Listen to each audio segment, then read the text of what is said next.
Для тех, кто переживает за кашель после перенесенного ОРВИ. Он так и называется – постинфекционный кашель. И в норме он может сохраняться до 2 месяцев. Это абсолютно доброкачественная ситуация. Ничего определенного делать не нужно. Этот кашель пройдет самостоятельно.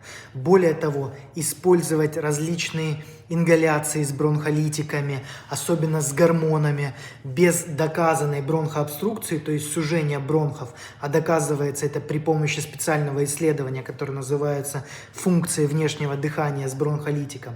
Нельзя, нет никакого доказанного эффекта, более того, это может быть опасно. Не забудьте подписаться на мой аккаунт, поставить лайк и поделиться этим видео с друзьями.